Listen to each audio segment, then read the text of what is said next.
नमस्कार बच्चों, स्वागत है आप सभी का आपके अपने परिवार तक्षशिला एजुकेशन पॉइंट के ऑनलाइन प्लेटफॉर्म पर। दोस्तों, मैं प्रभात कौशिक आप सभी का आपके अपने परिवार पर तहे दिल से स्वागत करता हूं। तो दोस्तों, जैसा कि हम पिछली वीडियो में बता ही चुके हैं कि हम यूट्यूब पर एक यूपी पुलिस का स्पेशल बेंच लॉन्च करने जा रहे हैं। ठीक है, तो दोस्तों पिछले एग्जाम को भी ध्यान में रखते हुए और इस बार के लेवल को भी ध्यान में रखते हुए चीज़ों को हम समझाने का प्रयास करेंगे, क्योंकि हो सकता है कि पिछले पेपर के हिसाब से इस बार का जो एग्जाम हो वो थोड़ा मतलब हाई लेवल पे हो। ठीक है ना, क्योंकि एक तो भीड़ बहुत ज़्यादा है यूपी पुलिस के लिए, 4 साल से वैकेंसी नहीं आई है ना, और बच्चे भी बहुत जाते हैं, बच्चों की तादाद ज़्यादा होने के कारण तो कंपटीशन बढ़ रहा है, तो इसलिए हमें अपने लेवल को भी, स्टैंडर्ड को भी उठाना पड़ेगा। ठीक है, तो हर एक चैप्टर का कोई भी टाइप हमें नहीं छोड़ना, हर एक चीज़ को बारीकी से समझते हुए चलना है। तो प्रयास करेंगे हम हमेशा कि हर एक टॉपिक में, हर एक चैप्टर में टाइप तो कोई भी ना छूटे। ठीक है, तो चलिए, जैसे कि आपने देख ही लिया होगा कि हमारी जो क्लास होगी आज नंबर सिस्टम मैथमेटिक्स की क्लास होगी। ठीक है, और हम सबसे पहले जो शुरुआत करेंगे दोस्तों नंबर सिस्टम से ही शुरुआत करेंगे, क्योंकि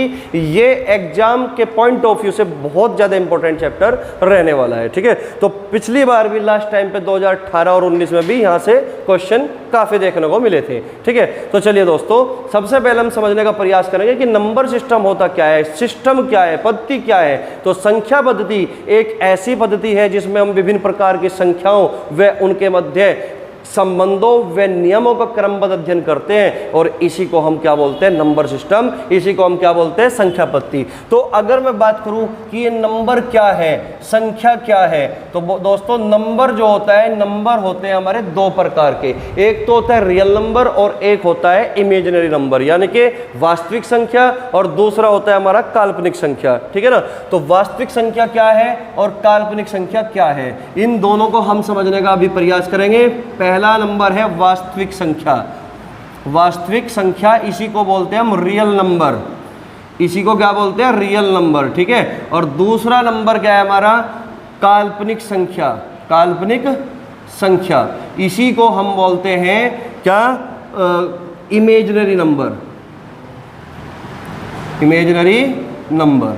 ठीक है, चलिए अगर मैं बात करूं कि हमारी जो वास्तविक संख्या है ये होती क्या है, वास्तविक संख्या होती क्या है, तो सबसे पहले मैं आपको बताना चाहूँगा कि वास्तविक संख्या परिमेय संख्या और अपरिमेय संख्या का सम्मिलित रूप कहलाती है। यानी कि जो वास्तविक संख्या है दोस्तों ये परिमेय, यानी कि इसी को बोलते हैं हम रेशनल नंबर, परिमेय संख्या, परिमेय संख्या और अपरिमेय संख्या, अपरिमेय संख्या का सम्मिलित रूप, सम्मिलित रूप, इसी को हम क्या बोलते हैं, परिमेय संख्या और अपरिमेय संख्या का सम्मिलित रूप ही हमारी क्या कहलाती है, वास्तविक संख्या। या फिर मैं कह सकता हूं कि दुनिया के जिन नंबर को, दुनिया की जिन संख्याओं को हम नंबर लाइन पर प्रदर्शित कर सके उसी को हम वास्तविक संख्या कहते हैं। तो यानी कि जिन संख्याओं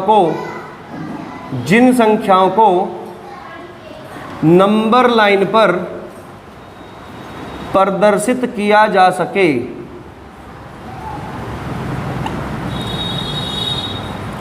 उन्हें ही वास्तविक संख्या कही जाती है या वास्तविक संख्या कहलाती है। जैसे अगर मैं बात करूं माइनस के 4, तो माइनस का 4 हम नंबर लाइन पे भी प्रदर्शित कर सकते हैं, और माइनस का जो 4 है ये एक परिमेय संख्या भी है, तो परिमेय संख्या को भी हम वास्तविक संख्या कहते हैं, और जिन संख्याओं को हम नंबर लाइन पर प्रदर्शित कर सकते हैं उन्हीं को हम वास्तविक संख्या कहते हैं। ठीक है, -4 हुआ, 0 हुआ, 2/3 हुआ जो कि एक परिमेय संख्या है ना, और √2 हुआ, √3 हुआ, एक अपरिमेय संख्या है, पाई हुआ, एटसेट्रा, ये सब क्या है, परिमेय और अपरिमेय का सम्मिलित रूप है, और इसी को हम वास्तविक संख्या कहते हैं। ठीक इसी प्रकार इसी का उल्टा हम कह सकते हैं कि काल्पनिक संख्या क्या होती है। काल्पनिक संख्या वो संख्या होती है जिसका कोई भी मान संभव न हो, या फिर हम ये कह सकते हैं जिसका कोई भी मान संभव न हो, जिसका कोई भी मान संभव न हो, इसी को हम काल्पनिक संख्या कहते हैं। या फिर हम ये भी बोल सकते हैं कि किसी मतलब ऐसी संख्या जिसका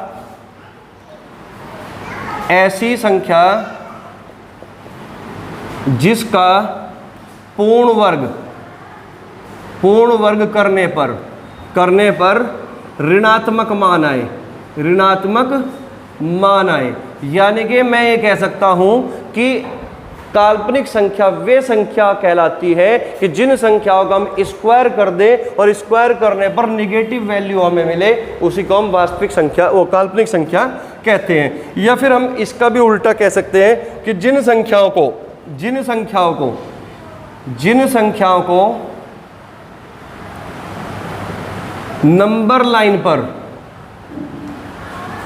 प्रदर्शित न किया जा सके, प्रदर्शित न किया जा सके, ठीक है ना, उसको भी हम क्या बोलते हैं बेटा, काल्पनिक संख्या बोलते हैं। ठीक है, जैसे कि मैं आपसे एग्जाम्पल के रूप में ये बात बोल दूं कि ये बताओ, ये जो 5 है, क्या इस 5 को हम नंबर लाइन पे प्रदर्शित कर सकते हैं? आप कहोगे सर बिल्कुल कर सकते हैं। अब मैं आपसे पूछना चाहता हूं कि क्या -5 को हम नंबर लाइन पे प्रदर्शित कर सकते हैं? आप कहोगे बिल्कुल कर सकते हैं। लेकिन अगर मैं इसका स्क्वायर रूट कर दूं, इसका वर्गमूल कर दूं, तो क्या आप इसको नंबर लाइन पर प्रदर्शित कर सकते हो? आप कहोगे सर हम इसी नंबर को प्रदर्शित नहीं कर सकते, तो इसी नंबर को हम क्या बोलते हैं? इसी नंबर को हम काल्पनिक संख्या बोलते हैं। ठीक है ना, इसी चीज को हम क्या बोलते हैं? काल्पनिक संख्या। क्योंकि मैं इसको लिख सकता हूं 5 का स्क्वायर रूट इंटू -1 का स्क्वायर रूट, और जैसा कि आप जानते ही होंगे -1 का स्क्वायर रूट को ही हम आयोटा बोलते हैं, आई बोलते हैं। ठीक है ना, और इस आई की वैल्यू ही -1 होता है अंडर रूट में। ठीक है ना, यानी कि मैं इस बात को लिख सकता हूँ 5i के लिए, वो रूट 5i। और जैसा कि मेरा सेकंड पॉइंट है कि ऐसी संख्या जिनका पूर्ण वर्ग करने पर ऋणात्मक मान आए। अगर मैं √5i का स्क्वायर कर दूं तो क्या मिलेगा? 5i² मिलेगा, और i स्क्वायर की वैल्यू होता है बेटा -1। i स्क्वायर की वैल्यू कितनी होती है? -1।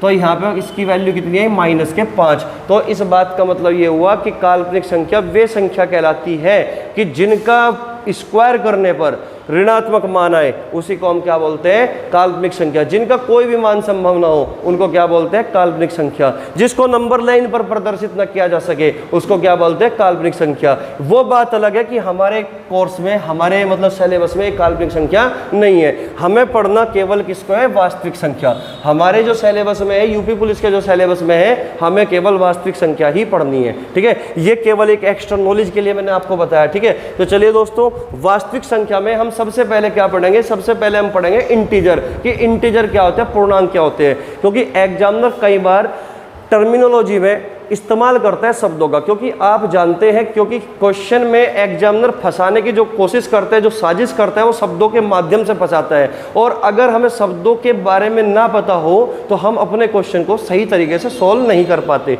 ठीक है ना, तो सबसे पहले टर्मिनोलॉजी का ज्ञान होना बहुत जरूरी है। ठीक है, तो चलिए, तो सबसे पहले हम समझेंगे इंटीजर यानी कि पूर्णांक। पूर्णांक क्या होते हैं? ठीक है, चलिएगा।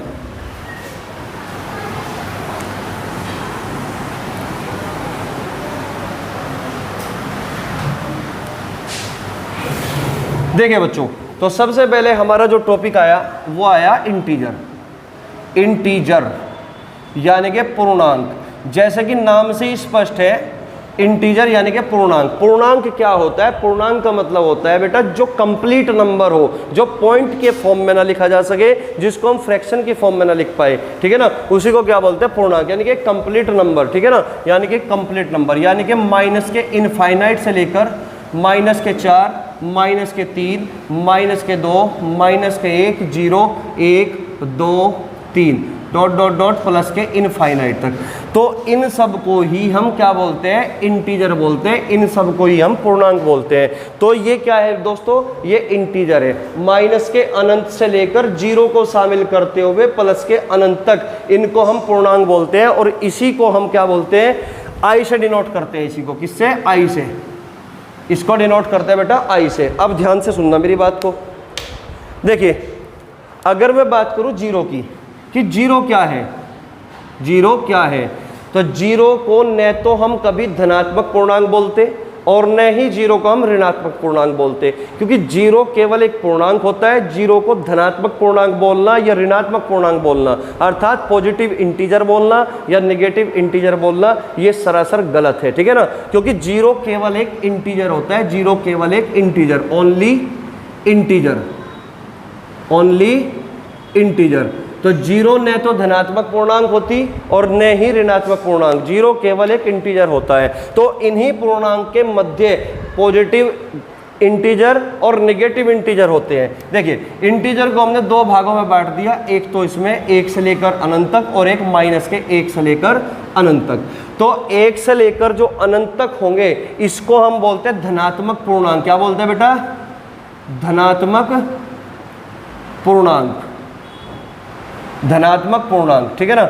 और ये जो माइनस के 1 से लेकर माइनस के अनंत तक है इसको हम बोलते हैं ऋणात्मक पूर्णांक, ऋणात्मक पूर्णांक, ठीक है, ऋणात्मक पूर्णांक।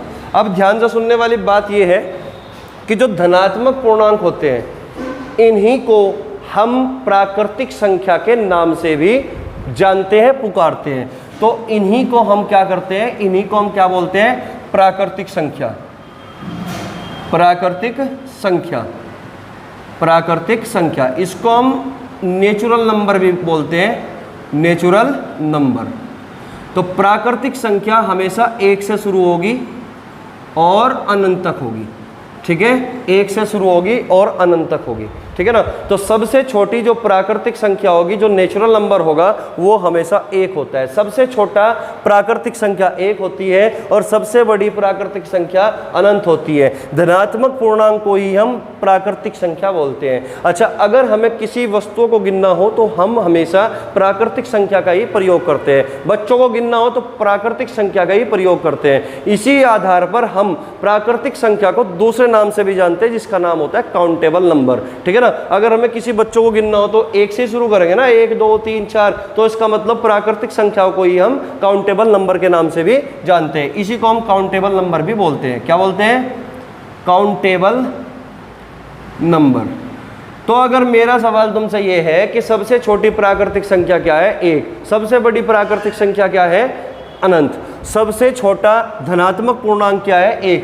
सबसे बड़ा धनात्मक पूर्णांक क्या है? अनंत। क्लियर हुई बात? अगर मैं बात करूं सबसे बड़ा ऋणात्मक पूर्णांक क्या होगा? सबसे बड़ा ऋणात्मक पूर्णांक क्या होगा? माइनस का 1। और सबसे छोटा ऋणात्मक पूर्णांक क्या होगा? माइनस के अनंत। बात समझ में आई? ठीक है। अगर प्राकृतिक संख्या आपके समझ में आई तो अगर मैं ये बात बोल दूं कि प्राकृतिक संख्या के सेट में 0 को अगर हम शामिल कर ले तो ये सेट प्राकृतिक संख्या का सेट न रहकर किसका सेट होगा? पूर्ण संख्या होगा, ठीक है ना। यानी कि मैं कुल मिला के ये कह सकता हूं कि अगर प्राकृतिक संख्या के सेट में 0 को इंक्लूड कर ले, 0 को शामिल कर ले, तो सेट प्राकृतिक संख्या का सेट ना कहलाकर वो सेट कहलाएगा पूर्ण संख्या होगा, जिसको बोलते हैं हम होल नंबर, ठीक है ना।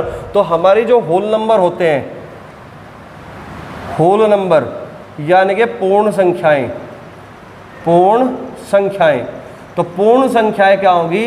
जो 0 से शुरू हो, 0 1 2 3 4 डॉट डॉट डॉट अनंत तक।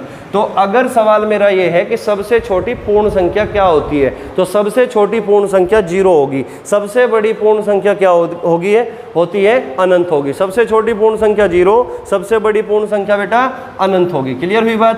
तो यहाँ पे इंटीजर के बारे में हमने पूरा समझ लिया। इंटीजर के साथ साथ हमने 0 के बारे में भी समझ लिया और 0 के साथ साथ धनात्मक पूर्णांक, ऋणात्मक पूर्णांक के बारे में समझ लिया, प्राकृतिक संख्या के बारे में समझ लिया और पूर्ण संख्या यानी कि इसको हम W से डिनोट करते हैं, पूर्ण संख्या होल नंबर, इसके बारे में हमने समझ लिया, ठीक है। ये टर्मिनोलॉजी है, इनका इस्तेमाल एग्जामिनर करता है, ठीक है ना। तो इनको बहुत ही बारीकी से चीजों को समझना है हमें, ठीक है। अब दूसरी जो टर्म प्रयोग करेंगे वो करेंगे हम परिमेय संख्या। क्या होगी? परिमेय संख्या। चलिए दोस्तों, इसको मैं रफ कर देता हूं, ठीक है। नोट करना चाहो नोट कर सकते हो।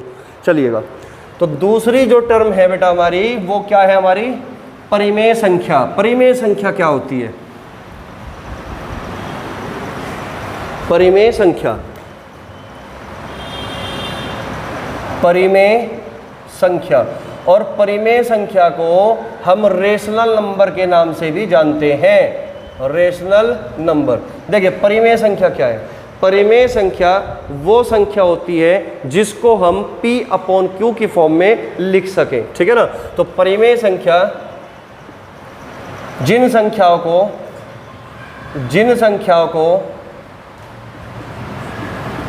P/Q की फॉर्म में लिखा जा सके,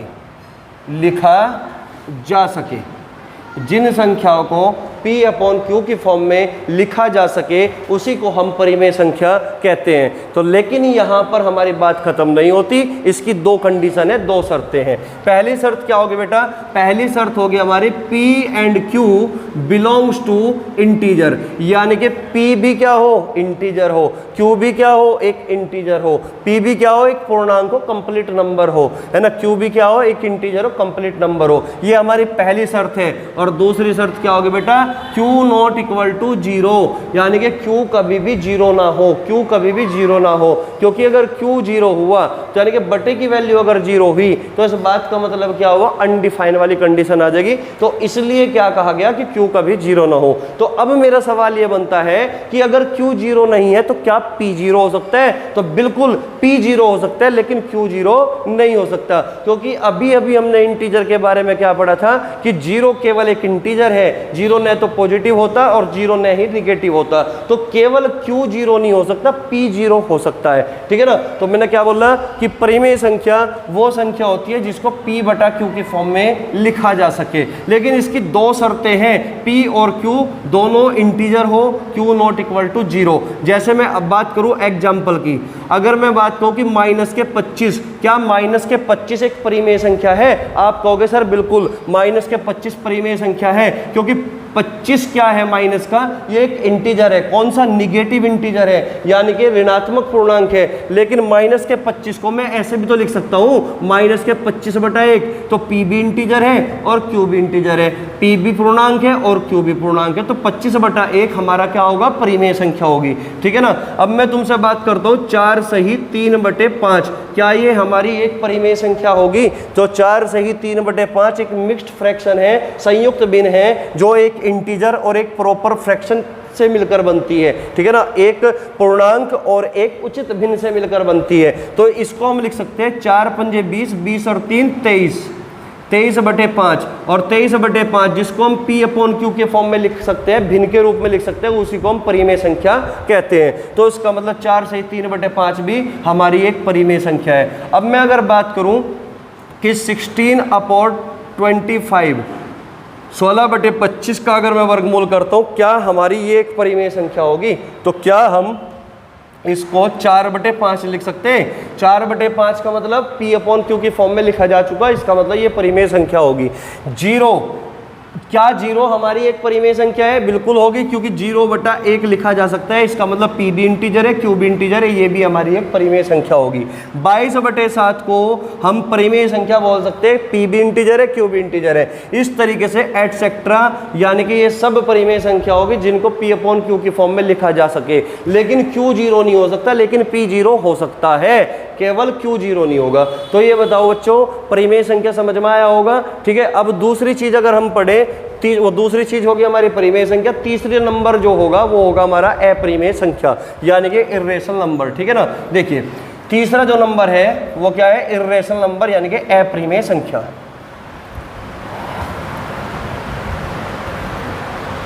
तीसरा नंबर हुआ अपरिमेय संख्या, अपरिमेय संख्या यानी कि इर्रेशनल नंबर, इर्रेशनल नंबर। तो अपरिमेय संख्या क्या होगी? अपरिमेय संख्या का मतलब होगा जिसको हम P अपॉन Q की फॉर्म में ना लिख सके, ठीक है ना। जिन संख्याओं को P अपॉन Q की फॉर्म में न लिखा जा सके, न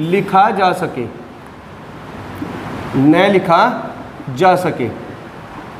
शर्त फिर से दो, P and Q belongs to integer और Q नॉट इक्वल टू 0, ठीक है ना। जिनको हम P अपॉन Q की फॉर्म में ना लिख सके, ठीक है ना। जैसे कि अगर मैं बात करूं एग्जाम्पल की, तो एग्जाम्पल क्या है हमारा? √2, यानी कि रूट में 2, ठीक है ना। तो रूट में 2 की वैल्यू होती है 1.414 2 dot dot dot dot dot, यानी कि ये होती है अशांत दशमलव, यानी कि यहाँ पे ना P बटा Q को अगर हम 1 मान ले, लेकिन P की वैल्यू जो होगी वो इंटीजर में नहीं है, पूर्णांक में नहीं है, तो √2 एक अपरिमेय संख्या है। ठीक इसी प्रकार अगर मैं बात करूँ √3 की, तो √3 की वैल्यू 1.73732 है ना। अप्रोक्सीमेट में। तो ये भी एक अशांत दशमलव है, non terminating repeating, non terminating non repeating decimal है, ठीक है ना। √5 भी हमारी एक अपरिमेय संख्या है। ठीक इसी प्रकार पाई की वैल्यू 22/7 नहीं होती, केवल कैलकुलेशन को आसान करने के लिए मेंसुरेशन में हम 22/7 का प्रयोग करते हैं।